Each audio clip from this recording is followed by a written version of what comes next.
The views and opinions expressed by the following program are those of the host, guest, and callers and are not necessarily those of this station or the Webster Rockhill Ministries, its management, or other host or underwriting sponsors. Programs presented on KWRH-LP are for educational and entertainment purposes only. Welcome back to In Tune. This is Arnold Stricker with Mark Langston. Folks, we've been having a lot of issues in the city of St. Louis and the St. Louis metropolitan area, and that's nothing new to anybody if you've been in the area for a long time or even a short time, that the murder rate is a problem.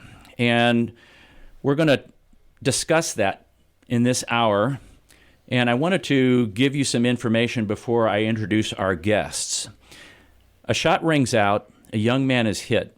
He's rushed to the hospital where doctors save his life. Eventually, the gunshot wound heals, but he doesn't. He's scared, anxious, and angry. He's just a teenager, but now he carries a gun of his own. He can no longer concentrate in school, so he drops out. We know that there's high rates of gun violence. It's a cycle that's fueled by poverty, and it disproportionately affects African Americans. It affects family, friends, neighbors, and a community, and is especially true in Missouri, which has the highest black homicide victimization rate in the United States. According to a report from 2015, Missouri's rate was more than double the national average at 46.24 homicides per 100,000. There were 194 killings in the city of St. Louis in 2019, including 11 children, according to St. Louis Police, which was the second highest level of the decade, an average of 192 murders a year for the past 5 years. 90% of homicide victims were African American, according to the St. Louis Police data. 144 black men died by a homicide, 31 black women, 9 white men, 3 Hispanic men, 6 white women, and 1 Hispanic woman. Of the 2019 victims, 156 were male, 36 were female, including 7 boys and 4 girls, 16 and younger. All of the deaths last year, nearly all, involved guns. 7 involved stabbing, and 4 were beatings. There were at least 8 additional deaths attributed to abuse or neglect that were not counted in the FBI's definition of homicide and were not included in the 194. 4 homicides had happened in St. Louis by sunrise on the first day of 2020, according to the St. Louis Police, with a 5th by noon. The evidence of this kind of violence often appears in hospital emergency rooms in the United States. And in 2002, Barnes Jewish Hospital had 1,250 trauma admissions, and in 2017, there were more than 4,000. Victims of violence consistently make up 20% of admissions. The Institute for Public Health in Washington University in St. Louis launched a program in 2018 and is the first in the nation to incorporate 3 research universities, Wash U, St. Louis U, and University of Missouri St. Louis, and 4 hospitals, Barnes Jewish, SSM Health St. Louis University Hospital, St. Louis Children's Hospital, and SSM Health Cardinal Glennon Children's Hospital. The program Life Outside of Violence, or LOVE, is the short name for the St. Louis Area Hospital-Based Violence Intervention Program. It provides for those harmed by stabbing, gunshot, or assault. They receive treatment, support, and resources they need to find alternatives to end the cycle of violence. And the idea behind this is to help decrease incidents of retaliation, criminal involvement, re-injury, and death. And in studio, we have Kateri Chapman-Kramer and Melik Coffey from Life Outside of Violence. Welcome. I wanted to give that introduction to paint a picture, because many times I think as individuals within our community, we read in the newspaper or read online or watch the news at night, and we become a little numb to what goes on. I can tell you that people in the emergency rooms are not numb to the violence, and you all are doing something to intervene in that. So welcome to In Tune. Tell us a little bit about the background of this program. Sure. So I'll start. So actually, in 2012, one of the lead social workers, Margie Batek, initiated a victim of violence program. So basically, seeing a lot of children return for violent injury, and like you stated, they have their medical injury treated, but then return home without much other intervention. So she developed this program which used licensed social workers to basically connect at the point of injury at the hospital and then work with that patient and their family in the community after they receive the medical care. And so our program was really modeled off of the Children's Hospital program. So there's many hospital-based violence intervention programs nationally, but ours, along with Children's initially, intentionally use licensed clinicians. Many of the programs use a more peer intervention specialists, or there's different terminology, but we really wanted to be able to address any mental health needs, which exists in most of these cases, immediately. We know in the St. Louis area there is a gap in access to mental health services, and so instead of just referring an injured individual to kind of deal through not only this incident but everything in life before this, we wanted to have clinicians to be able to address that directly. So we have licensed or provisionally licensed social workers or counselors in this role. And then a second piece really related to the launch of Love. In 2015, the former chancellor at Washington University and his wife were mentoring a young girl who was shot and killed. And so, not that nothing was being done before, but it really kind of intensified the reality that the university has a responsibility to address violence in St. Louis. So the university launched the Gun Violence Initiative in 2015. It was expected to be a one-year program to kind of see what could be done in the community, and we are celebrating the 5th anniversary this year in April. And then another key development and how we got started, as you said, the emergency department staff, physicians are not numb to this.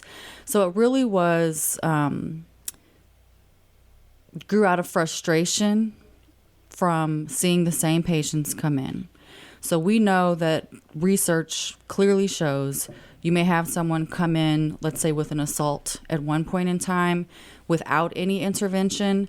They're up to 50% likely to return within a year with a more significant injury and ultimately resulting in death. So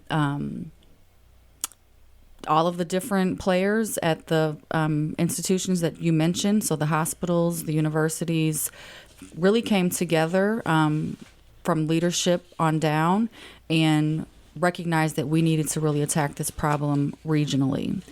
And so years before we even started with intervention, everyone came to the table and did everything that they needed to, which, if you can imagine, having two basically competing systems, so the SSM and BJC system agreeing to share information was profound. That's big. Huge. And so all of that data sharing process occurred before we came on board. And so one piece of this is going back and looking at previous recidivism rates, so seeing patients that returned across those systems. We know that some individuals will be seen at Barnes at one point in time, go to SLU for a different incident, and there was no way to communicate that across these systems. So sharing that information was key.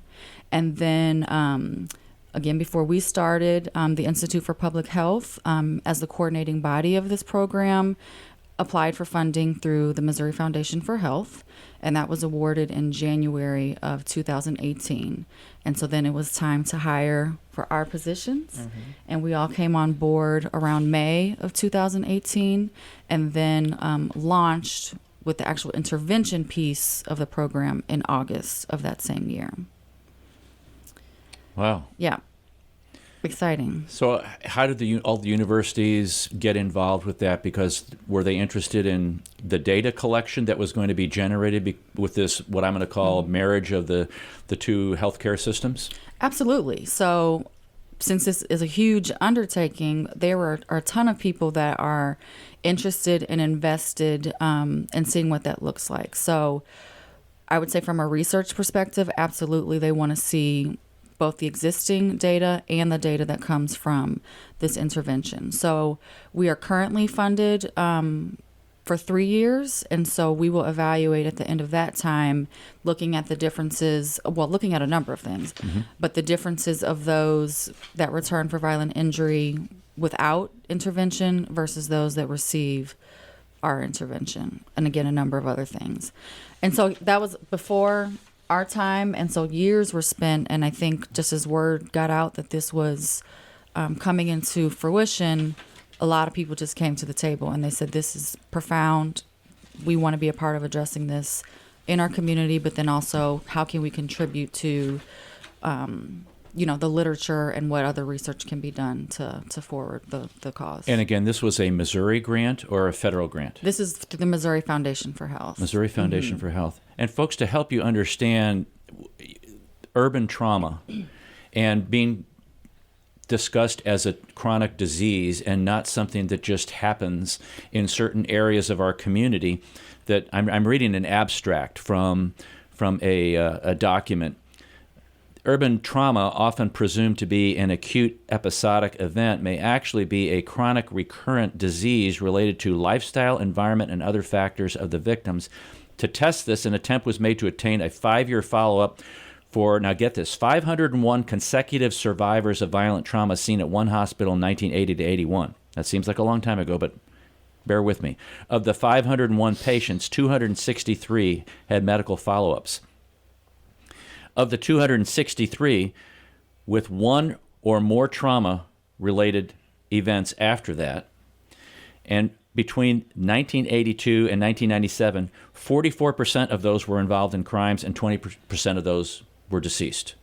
So when you mention that 50% of these folks who have undergone trauma or these kind of events are going to come back without any kind of intervention, that's staggering. Yes. And what I was reading earlier in some of my research is that not everybody who is a victim wants to receive this kind of assistance. So I guess who is eligible, and then who takes on what you have to offer them? You want to tackle So that? as far as eligibility, our program serves from as young as 8 up to 24. And so because you have to come in through the emergency room, that's our ground zero. And so they have to be from St. Louis City and St. Louis County, which is one of the challenges. But according to how the grant is set up, we have that range of 8 to 24, St. Louis City, St. Louis County. And so that's kind of our catchment. And the criteria is they have to be a significant assault, so something that would bring you to an emergency room. That usually involves, like for the pediatric side, that's our kids who have been in some type of bullying. So they've gotten beat up or they've gotten assaulted with something, like an object or something significant. Our stab wound victims, and of course our gunshot wound victims. So, And how are you received when you show up at the hospital? Like, let's start this process. Do you get a call from the hospital saying, "Hey, we have a gunshot wound victim here," or we have a youngster who was, beaten in the neighborhood, or something like that? How does it proceed? And let's walk through how you talk to a client. And I'll share. So Melik is the mentor or case manager, which we use interchangeably based upon that participant's need, out of Cardinal Glennon. So I'll let him speak to his specific site, but I'll share across the 4 sites. Okay. So we get a direct alert. So the hospital system has a paging system when an eligible patient comes in. So we get a direct alert. We have built in as much of our eligibility criteria as possible. Occasionally we get some that we're not able to serve, like East St. Louis, for example. And then the mentors also receive a daily report of who has been in. So we're essentially cross-checking to make sure that we don't miss anyone. Right. Nobody falls through the cracks. Right. and I'll tag off of that. how the program is designed is we have a mentor at every hospital. So we're already in place in each of the hospitals. So while that is our alert system through the pages and the reports of kind of how we identify who's eligible or possible participants, but we're already based. So there's someone like me, there's 5 mentors total. So we have one at Glennon, one at Children's, one at Barnes, and one at SLU. And then we have a 5th person who's kind of our floater case manager to kind of help when the numbers are getting higher on our caseloads. Because one of the things that makes it successful is that we have small caseloads, because you need that one-to-one attention to really be able to dig into providing that support after a trauma. So, but yeah. So if Melik is on site, then yes, the social work team or nursing staff is contacting him directly to say we have this patient here. So a combination of efforts to make sure that we're meeting individuals. So in the middle of the night, if something happens at 3 a.m., somebody gets a text. That is a great question. Saying, hey, we've got somebody here. You need to come in. Are you like on 24/7 call? No, but ideally, the case managers are then meeting with patients in person. So if they're there and in the ED, they're going. Most of the cases up to this point have been needing follow-up after discharge. The majority of patients are discharged directly from the ED. And so currently our team works kind of typical business hours, occasional evenings and weekends. So that was one of the gaps that we noticed. Okay. So we are actually literally in this moment in the process of hiring through some funding we received through the Victims of Crime Act for community outreach positions. Okay. So these will be the individuals that are going in the middle of the night within 30 minutes of contact is our goal, or over the weekends. Because part of the challenge was doing the outreach for case managers with managing a caseload. So they're out in the community the majority of the time. So to be able to get to the hospital in real time was not always. It was tough to do. Yeah, it was tough to do. So Melik, you show up at the hospital, and even though you have clients out, you show up at the hospital. What's the? You go talk to the family. You talk to the doctor. How does this work? So it's a collaboration at Glennon. So at all the hospitals, we check in with our social work team who's in the ED. We figure out who, like, kind of a little bit of logistics, what happened, kind of what brought them to the ED. And then our next point at that is to talk to the actual family. Because what we're trying to do within that 24-hour window is establish rapport and establish some type of relationship and provide that wraparound support. It looks different if somebody's going to be in-house, because we kind of follow them from ED out. And ED, folks, is emergency department. Emergency room department. So we follow them from ED out. So if they are admitted, we're seeing them for the duration of their time of admission every day. We're checking in with them. We're checking in with the family. We're finding out how we can provide any additional layer of support. And we're doing that to kind of try to engage their entire support system, because that's the nature of what we do as the case managers. Is my job is to figure out how we can re-engage your supports, because something happened that you've befallen this trauma, and so we've got to figure out how to re-engage you in a way throughout your healing, not just your physical injury, but also like mental health wise, and kind of provide that wraparound. And so if they're discharged, on the pediatric side, we go out to schools. I go out to the home. We all go out to home. We're home-based, community-based. If they're working and they need support at the job. So we really engage with them one-to-one, peer-to-peer, and just trying to get them like that intense support. Not just, hey, okay, we'll see you in a month. But actually like week to week, what's happening, what's changing, what barriers are coming up to your recovery. Are you making your follow-up appointments? Are you having issues with getting transportation, those things? So it's the mental health piece, but it's also the social part of it, and not just saying, okay, well your wound's healed, so you should be all good now because everything else is not as visible. So you look okay. Because you work with individuals if they don't have employment, or maybe they're struggling with housing or food or whatever. Those are, talk about some of the other things that you're working with clients that may have precipitated or encouraged a situation, or you want to remove these things so that they're in a better place.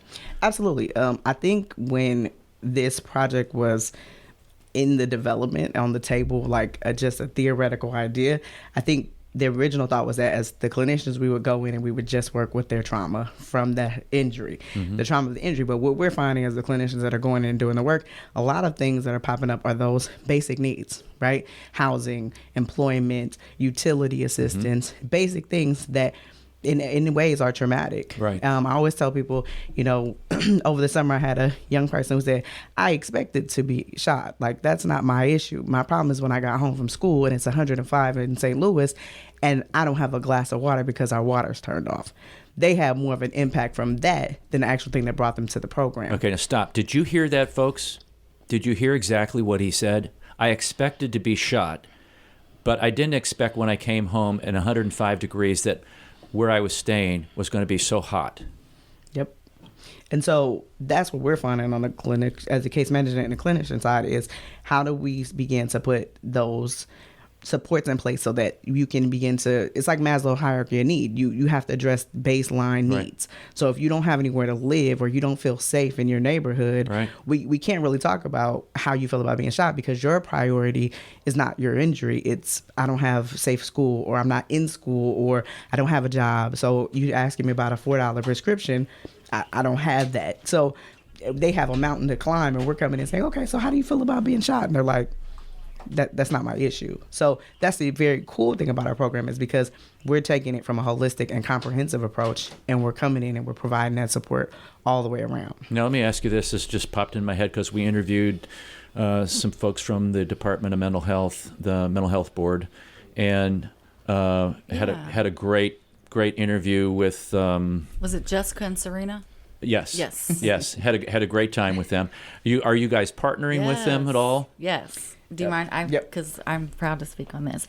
Yeah, so we really try to emphasize we are one piece of addressing this in St. Louis. Right. And so we are very connected with the St. Louis Area Violence Prevention Commission. And so I sit on the service delivery committee, and then my colleagues sit on other committees, community engagement, policy. There's a number of them. And so love is an integral part, and I'll just speak to the service delivery component because we're working with other agencies that are also addressing particularly non-fatal shootings. So I'm sure they shared kind of information that came from the a diagnostic report about we're able to address fatal incidents, but not non-fatal shootings. Okay. So currently, and I hope I'm not speaking too soon, but this will come to be. We, because we have immediate access. Like we're getting patients that are injured. They don't have to come to us. So that's where the hospital model is effective, is because you have an opportunity then to meet that person where maybe they wouldn't go to a social service agency otherwise. Right. And so there's a couple of other agencies that also have that immediate access. And so we are coordinating when we get that notice together with United Way 211 to make sure that they're connected. So we would be sharing information with participants' agreement to do so. To make sure that they got to where they needed to be, and then working on what we're calling at this point a community response network, if you will. So, and Serena has shared that she, receives feedback from the community that, yes, we have these programs, but in the moment, in the immediate or very soon after, that experience is traumatic, not just for the injured person, but family, neighbors, the kids that are out on the street that maybe saw it, heard it, siblings, everyone. I mean, even all of us hearing it all of the time, could be traumatic in some cases. So we really want to work to develop within this network and within this commission, how can we respond? And that's just one piece. That's one committee. And so I really appreciate the Violence Prevention Commission because it is a number of individuals and agencies across the board that are coming together because that's what we need. So we're one piece of this larger system that is working to address this. I really appreciate the combined effort because it's not like we're all dispersing, doing our own thing, and knowing that, there's some other people out there doing the same thing, but you actually are integrated and cooperating and strengthening. We can't do this, but we know this agency over here is like, I'm going to call it a sister or brother agency, and they can come in and assist and help. And when we come back from the break, I want to talk about that because, like, okay, gee, we need to pay for some utility bills. How are we going to do that? So you obviously have a group that you can go to tap into that. Or, gee, we need a little some housing support. You can go to a group for that. So I want to talk about that when we come back. And then maybe if you could mention also what success stories are out there, because a lot of times, getting these things going takes a little bit of effort. So we'll talk about that when we come back. This is Arnold Stricker with Mark Langston of In Tune. You're listening to KWRH 92.9 FM, your community radio station in Webster Groves, Missouri.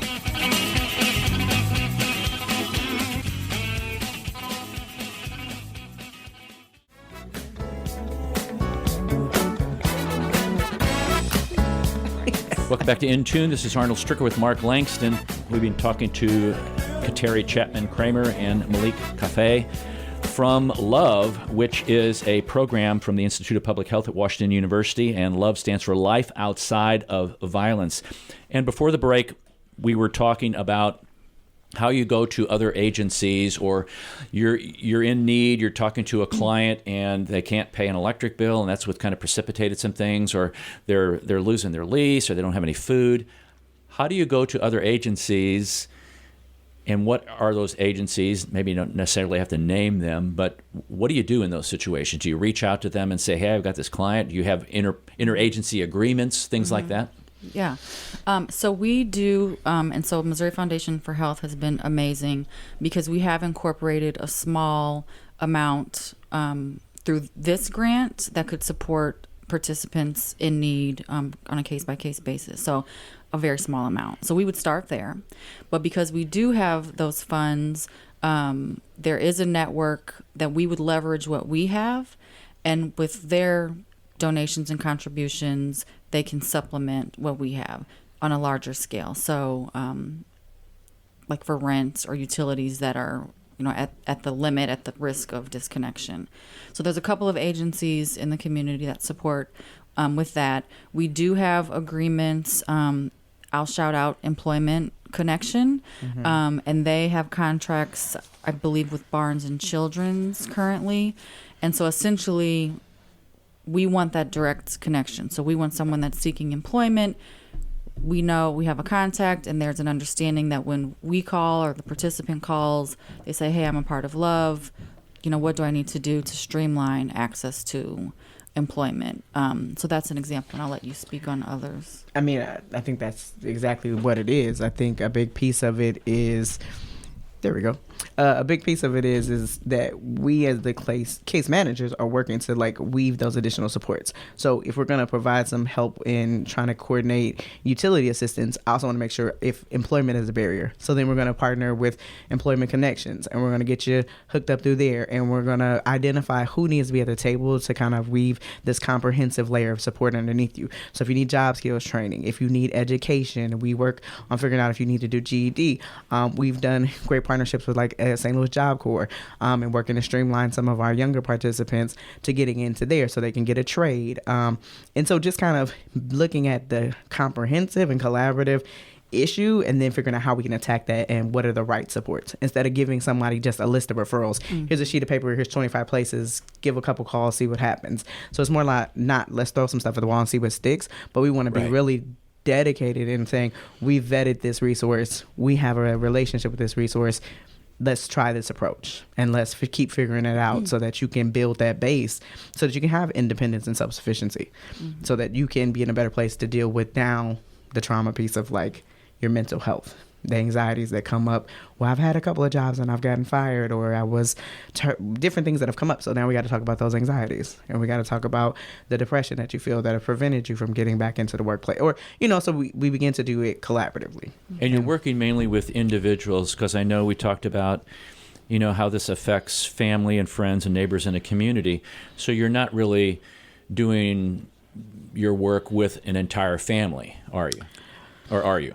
We absolutely are. It's a family systems approach, because most of these folks are living within a family structure, and everybody's been impacted in different ways by the trauma. Parents feel differently when they have a child who's been a victim of gun violence. How do I keep my child safe? Their anxieties go through the roof. If they're in a neighborhood or there's something that happened, because We partner with agencies if there's an issue of retaliation, or if there's a conflict that needs proper mediation and conflict resolution, so that that family can feel safe in their home. So we have to work within the system in which our participant is in, because there's no way to just isolate them and say, okay, well, we're going to just work entirely with you. But some of the other things that might be causing challenges for you are because of the system in which you're in, which is your family system. And now, not everybody who is offered this service takes it, correct? What's roughly a percentage? I can just share numbers because Okay. I can break down percent in my head. I'm a social worker, not Not a mathematician. yeah. I'll do the math for you. And this is also part of our strategy to implement people that can respond in real time. So we have outreached over 700 individuals since we launched. Okay. And so outreach means any attempt at contact. So if it's a call and we still don't hear back, that's a outreach. And so we have, I think to date we're at 120 that have enrolled in our program.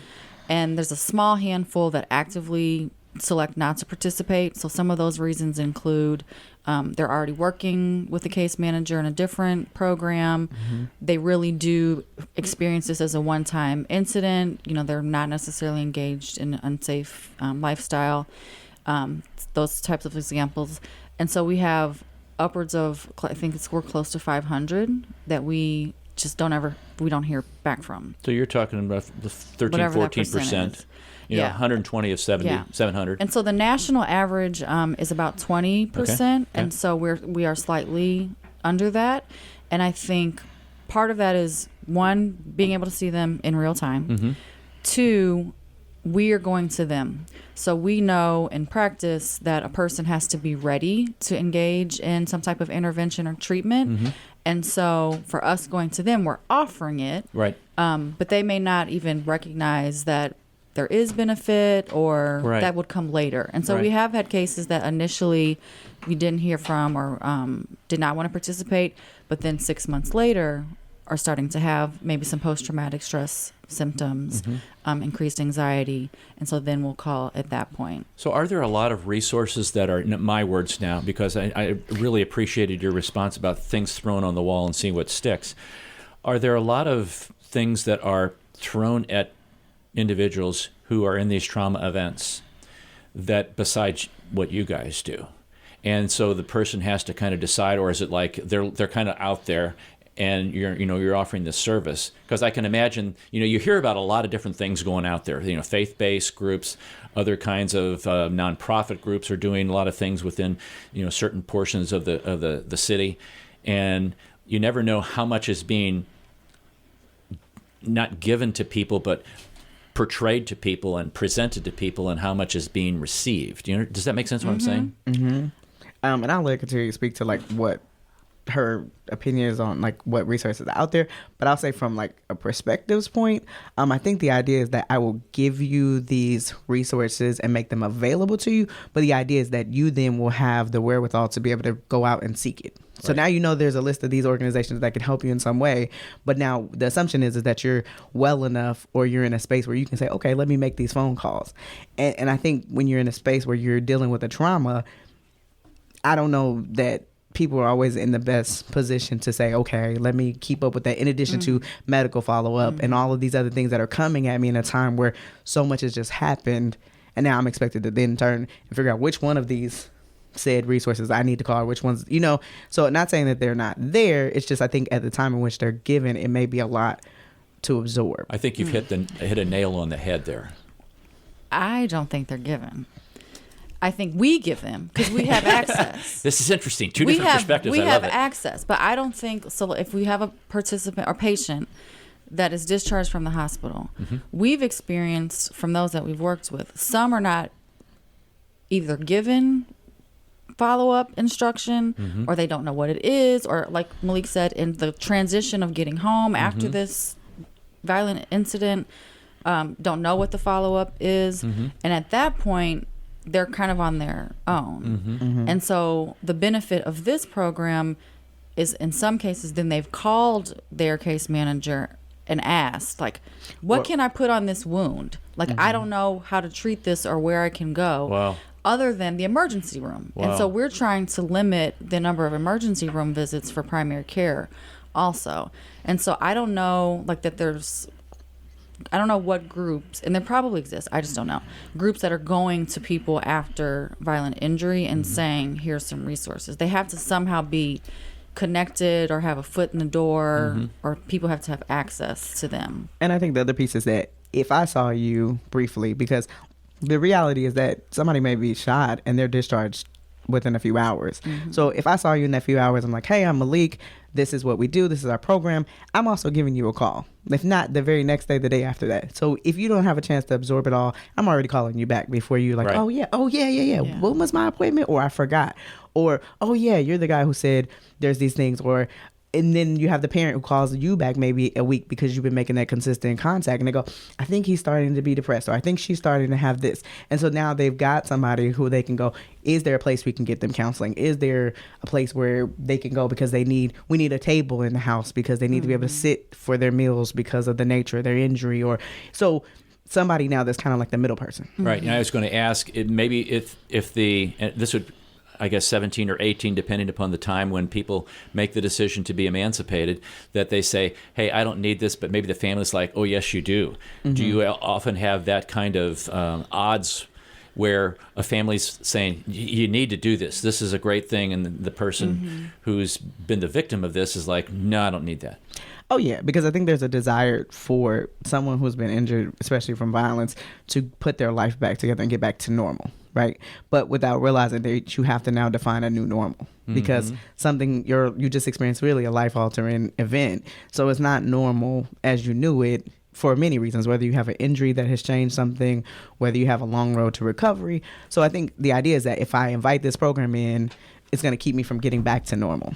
And so we do a lot of work. But again, that's why we have a 30-day outreach window. So we're constantly checking in. And sometimes it's just generally, are you going to watch the Super Bowl on Sunday? Right. And they're like, who are you rooting for? And you're like, exactly. So it isn't necessarily always just, so you got shot. Where were you? What were you doing? Like, really, we're just invested in you. So you like school. Right. You're interested in this. Or you used to work in a warehouse. What did you like about it? Right. And so we're engaging with them beyond just, you got shot and I'm here because you got shot. And sometimes that's the changing point that gets the engagement.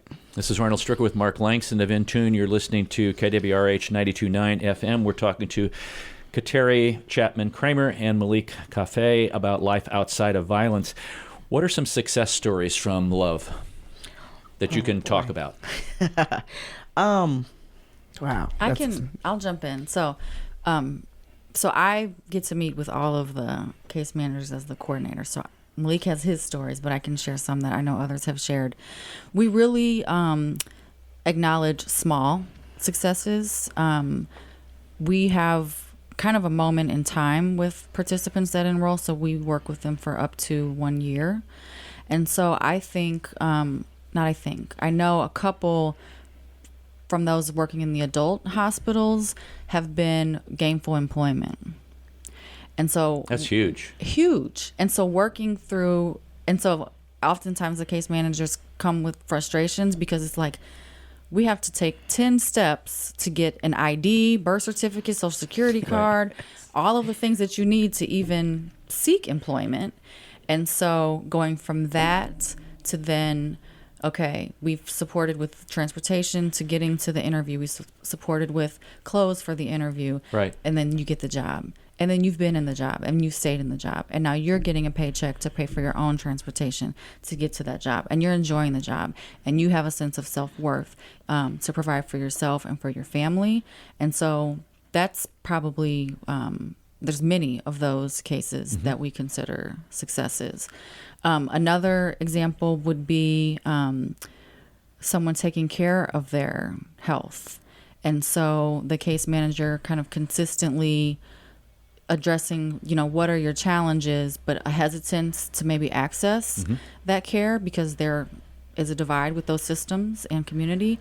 And so someone following through with the appointments that they need and seeing then the progress that they're making in physical therapy, regaining mobility in their arms, or we've had a couple of cases that initially thought they would not walk again as a result of their injury and have made progress towards that being accomplished.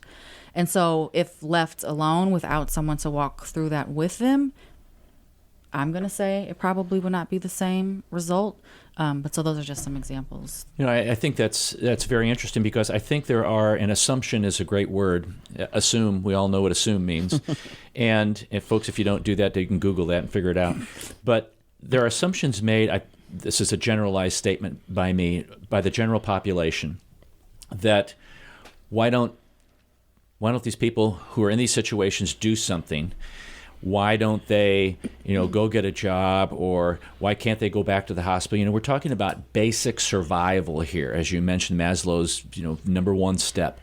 And we're talking about transportation. We all know how well our transportation system works here in the metropolitan St. Louis area. Okay? If you don't, look that one up too.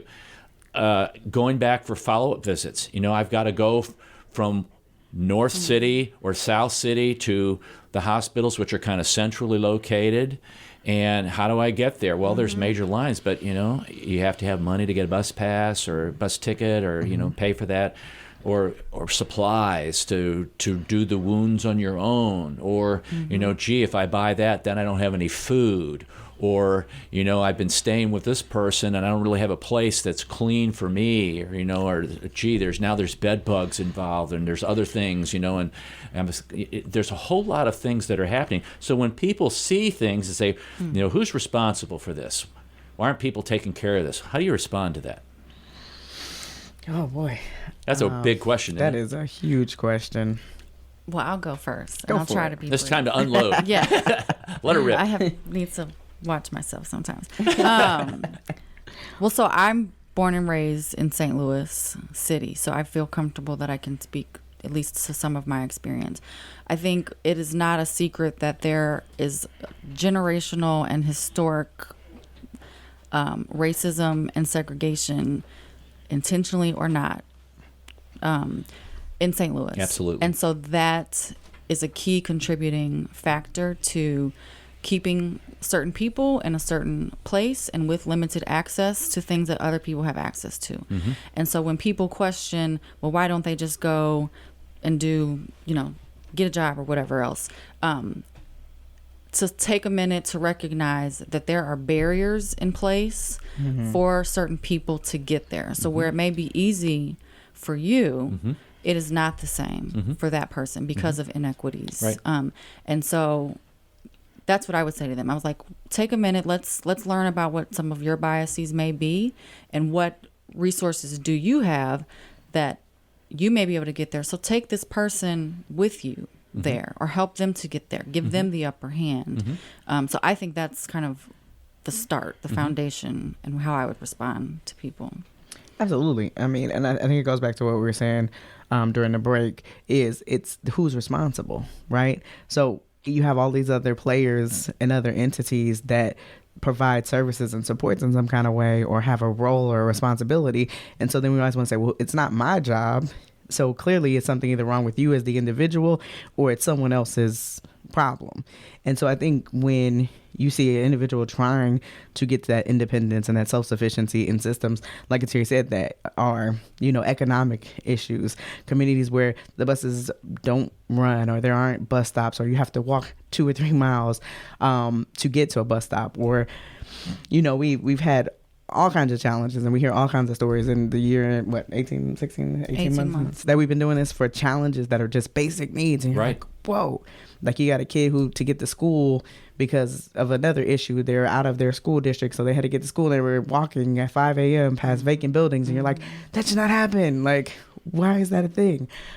So I just think it's that we're always looking to say that who's responsible, who's not doing their job, or who failed somebody somewhere.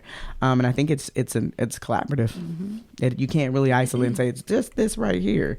I think it's definitely too many players at the table to just single out and say, well, this is where we're falling short. And you can't, from your perspective, look at somebody else's life and from your perspective ask them why they aren't doing what you think they should be doing, because they don't have the same perspective that you have. Correct. They don't have the same opportunities that you have. They may not have a lot of different things that you have. So, live a day in their shoes and try to figure it out. Do the poverty example and the poverty. There's a thing in education where you go through a poverty experience simulation. Yeah. Right. That's a very good thing. How about some closing remarks that you guys have? We have a couple minutes here that relate to where the program's going, what kind of things might be changing. I don't want to, you can't change research a whole lot in the middle of a research study, as you change some of the data and it skews it a little bit. But what are some things, where's the program going in the next 18 months? So one of the ultimate goals for us, since this wasn't a usual care program within the hospitals, and so I'm comfortable saying that we are going to show that this is an effective intervention. And so our hope is that it will continue within the hospitals, and then potential to maybe expand to other hospitals. So right now it's intentionally the 4 level 1 trauma centers, but not everyone's coming to these sites. They may end up there, but to really expand to other sites. And I would say grow so that there's more than just one Melik at Glennon. So nothing set in stone yet, but that's part of what we want to show, is that it is effective. At the end of the day, it does save money for those repeat visits and all of those costs. And so people will want to continue to invest in this type of program. Okay. Melik? I think I echo that, is that, the hope is that it's the growth of it, right? I'm a big champion for sustainability. So, to have a program like this exist to provide this level of intimate one-to-one mentoring and engagement with communities that need it, the drive is to make it so that it doesn't just go away, so that we weren't this thing like, oh, that one time we had this one program and it was kind of cool, but that we can actually become a pillar of the community and continue to do this work until eventually we don't have to do the work. Because I always tell people it's the unfortunate job. You don't want to do this job, but you have to because the need is there, and we have to do something to intervene. So that would be the hope. Can I add two more quick things? Another vision of this, since this is a regional effort, is that we can show how it's been effective so that it could be replicated. Right. So as far as we know, there's other cities that have multiple hospital sites, but not systems. So if we can show how this worked in terms of sharing information and then with the intervention, we would want that to be replicated if it's beneficial in other locations. And then also just in terms of the individuals that we're working with, we'd like them to be able, when appropriate, to come back and be mentors for other individuals. Oh, what a great idea. That have been injured by violent injury. And then ultimately just reduce the number of people being hurt in our area. And we've talked to a lot of different people over the course of time, and these issues are not solvable in a few months or years. It may be a generation that when we're all gone, that next group who takes over may experience some of the successes that had an investment placed in them, of like what you guys are doing.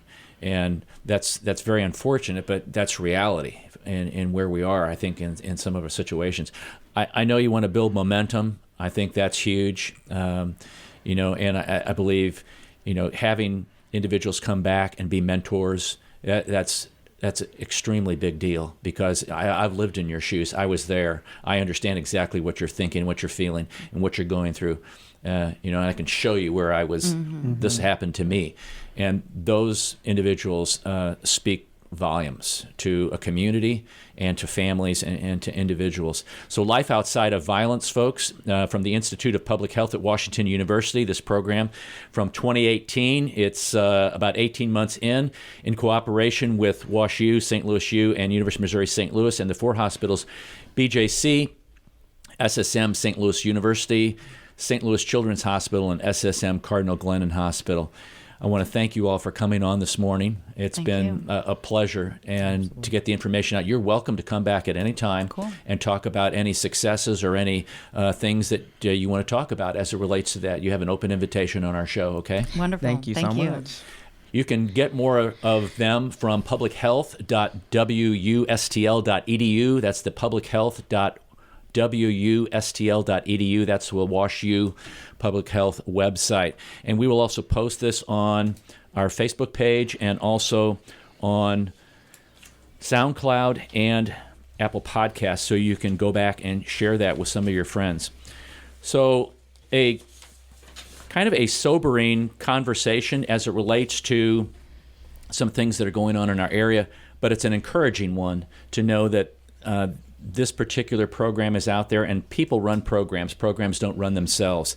And we've got some excellent folks here involved in what's going on. The collaboration between the hospitals, what an unheard of thing, because most of the time they're not wanting to share anything, let alone medical records. So kudos to those health institutions that are doing that, and to Washington University and the individuals who launched this program. So, folks, we're glad that you joined us today and stuck with us through this particular hour. Especially, don't forget, when the Martians invade, there's only one race, the human race, and every one of us have different characteristics and is uniquely valuable. This is KWRH Radio 92.9 FM. We're In Tune studio manager Christopher Dacey, co-host Mark Langston. I'm Arnold Stricker. We thank you for joining us today. Until next time, walk worthy and let your light shine.